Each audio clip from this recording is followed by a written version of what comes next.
Thank you very much, Tom. And good afternoon, everyone. And again, I just echo Tom in thanking all of you for taking the time to be with us this afternoon. And hope that we'll have a stimulating discussion over the next hour and a half. I'm just going to try and set out some of the sort of topics that Tom referred to this 2-year conversation that we've been having, Rockefeller and USAID, as we think about what can we do that is additive in terms of really how do we push the agenda around resilience forward. And I know you can't really see very clearly at the back, certainly this small screen, so don't worry. If a picture's worth 1,000 words, we have about 8,000 words, and we don't have to concern ourselves too much with what's on the screen. I think it is worth, though, reminding ourselves that the challenge that we're sort of trying to address is one that is dynamic and changing very, very rapidly.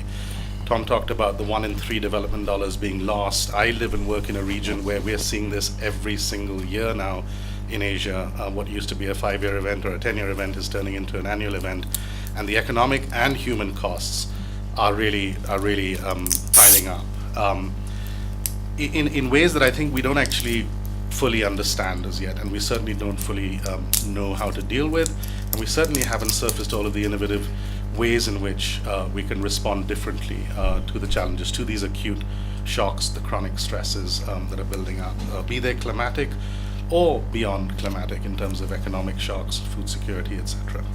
And these are all, of course, heavily interconnected. You know this context a lot better than I do. Many of you in the room are experts, but it's worth not forgetting some of the basic figures and some of the in terms of the sort of the quantum of the challenge and how many people's lives are affected by the context that we're dealing with. In the Sahel, 20 million people estimated right now to be food insecure, and about 18 million estimated to be relying on humanitarian assistance, and that's 2012, in situations related to irregular rainfall, drought, desertification, even coastal flooding, which we see a lot of in Asia. And these are getting compounded by population pressures, political instability, conflict, etc. In the Horn here where we are, we've talked a lot already today, and I think a lot of you are working on the consequences of the drought in 2011 and everything that has happened since then, with tens of millions of people affected, and significant percentage points knocked off the economies of the countries affected. So again, that human cost compounded alongside the economic cost that economies and ministries and governments are trying to grapple with. And in Asia, as I said, where I live, it's projected that on average about 400 million people are going to be vulnerable to flooding over the next 10 years or so. A lot of that in coastal areas, but not exclusively. And the numbers that we hear in Asia, we work a lot with the Asian Development Bank that produces a lot of the metrics there on economic costs, are staggering. And they're said to be conservative. 58, $60 billion was the cost I heard for last year in terms of economic losses. So we are dealing with an extremely challenging set of questions. And we've been talking about this idea of the resilience dividend. We're here talking about resilience and this concept of resilience. And there have been some very interesting panel sessions already today, about how do we, on the one hand, continue to refine and work with and develop and deepen the concept so that it has real meaning, but realize that it is something that's still very much emergent. We have to be careful that it doesn't become the theory of everything.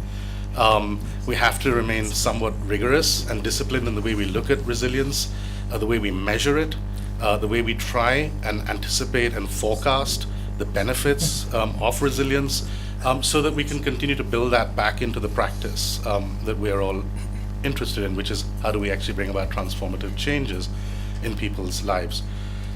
This is a very simple construct, the notion that if you do something to promote resilience, you will create a different trajectory at the level of households, at the level of communities, at the level of institutions, and indeed at the level of systems that will allow on a cyclical basis those systems or communities or households to be better able to prepare, better prepared for, better able to weather the shocks, better able to take advantage of the next opportunity that comes along, so that they're not in a sort of chronic spiral in which shocks create distress points, in which those acute shocks in particular create distress points, or where the ability to cope with the chronic stresses is constantly being eroded.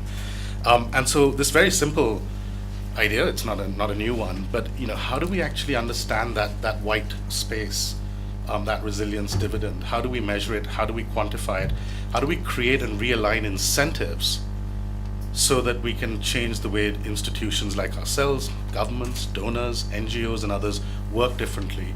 How do we incentivize more of the forward financing that's needed? I mean, we keep hearing this figure about $1 invested in resilience is going to save you X number of dollars down the road, yet we don't seem to have sufficiently aligned incentives and behaviors of institutions and actors to be able to actually change. Things are happening. We're seeing more big initiatives being funded, but we're still a long way off when we think about the levels of funding that's required. So the questions are still with us about when we talk about the benefits of investing in resilience, whether it's at the household or the system level, what are the kinds of metrics and indicators we're going to need in order to realize that, and then what are the innovations that are going to be required to allow us to actually start investing more systematically. And there's a lot of experimentation and a lot of things that are happening in different parts of the world at the moment, and we need to integrate those. We need to sort of optimize and amplify those effects and those efforts, and to think about the bridges that need to be built across different silos and different areas of our work in order for that to really start to take root. So we started talking about what is it going to take to bring about this transformative shift in practice, in action, in commitment around resilience. What are some of the real systemic challenges? You can't read that slide, I'm sure, unless you're in the first row. But let me just pick out a couple. One of the things that we've actually already heard about just in the last session was about the lack of alignment, say, between the humanitarian and development sectors. I find personally the resilience concept really appealing, because I feel that if we are rigorous and disciplined in the way we use it, it can actually serve as a pretty unique bridge between those two worlds, the worlds of development action, the worlds of humanitarian action. And I have a background that sort of spans those two worlds. So I understand the risks and the trade-offs and the tensions, but we also see huge opportunities in using a conceptual framework that actually works and that can connect. And there's a lack of that alignment right now. We see time and time again, we talk about the lack of data, the lack of integration and use of data. We have more and more information, but we're not necessarily able to as yet integrate and use it in ways that drives action in different ways. We still don't have sufficient capacity to manage risk, to forecast and manage risk in different contexts. We talk a lot about the private sector, but the levels of engagement and deep involvement is still nascent. We still have a huge amount to do in terms of working with the private sector. I work a lot in the urban context in Asia, where we're looking at risk and resilience, and in a place where, in contexts where, you have 80% of the economy and just about 2 or 3% of the land, if you're not engaging with the private sector, you have no hope in shaping the future of that city to be more resilient. But I think as we look at agricultural sector and supply chains, that is going to be increasingly true across the board. So when we thought about all of these systemic challenges, we started, we've been having this conversation around what do we do to create a sort of a resilience innovation practice and cycle, and how can we foster that? How can we nurture that? We understand that the process of the diagnostic process of understanding the challenges have to be contextually relevant. They have to be demand driven. So how we can facilitate more regionally led problem analysis, or even nationally led problem analysis, problem identification, with a diverse set of stakeholders of the sort I've just talked. How do we bring the private sector into the conversation more centrally with government, with the donors, with the local civil society organizations? Out of that, how can we begin to identify where the greatest opportunities are and where we can create the incentives for innovation and collaborative action, mobilizing the kind of support that we need to address those priority problems and work across sectors. and start to develop new sorts of solutions. And I'll say a bit about what I mean by what types of solutions in a second, because I realize this is all sounding very sort of theoretical, and it is at one level. But we need to be able to, with all of the experimentation taking place, is there a way in which we can align more around where we see the greatest potential for breakthroughs and concentrate efforts and resources to enable that to happen? And then continue to have a learning loop for us to be able to share through networks and other mechanisms, to be able to share and revise and evolve that practice.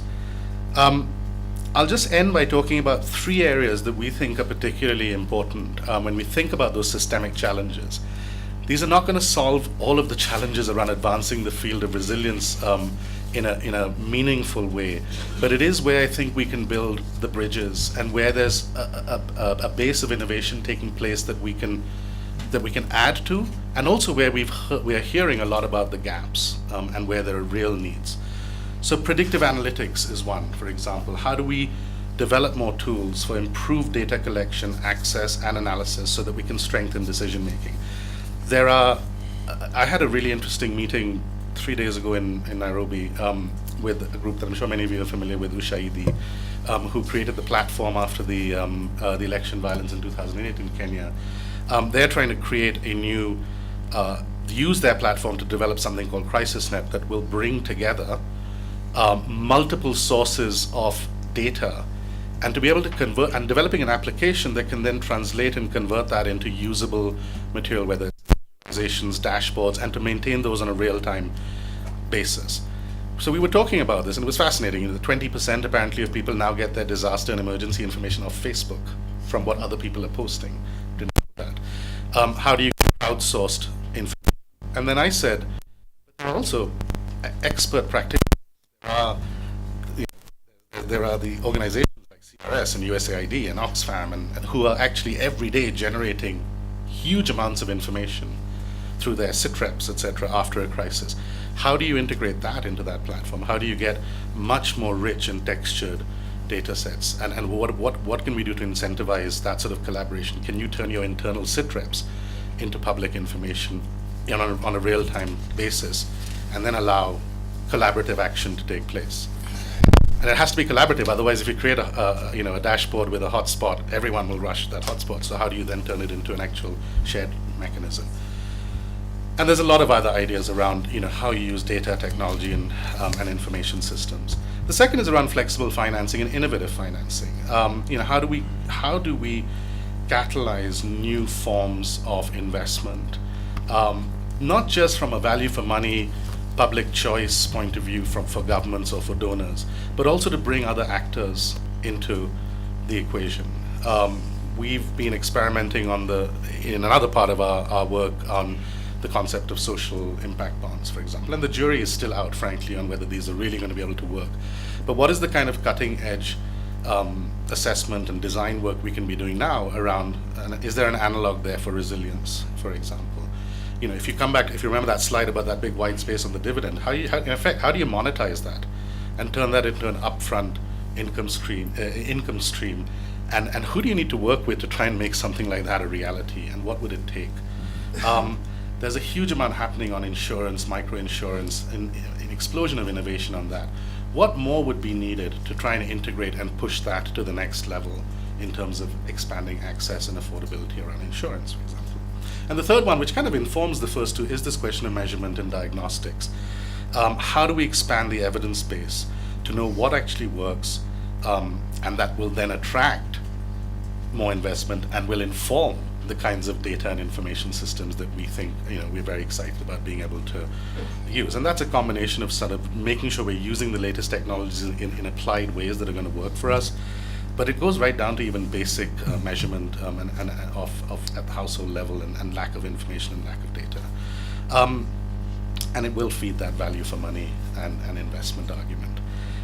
So I just wanted to share those thoughts in terms of, to give you a little bit of a flavor of the sorts of conversations we've been having, the sorts of topics that, as we engage with a lot of actors, and hope we can do that today, that we can surface the ideas, where do we see the greatest potential for breakthroughs and innovations, who's really working on things that they feel are really breaking new ground in that sense, and what more is needed.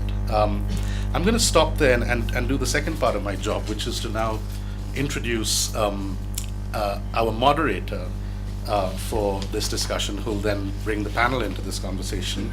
So I'm delighted to introduce my colleague, actually, although he's assured me before that he's going to remain entirely neutral in this discussion, Mamadou Bataille, who is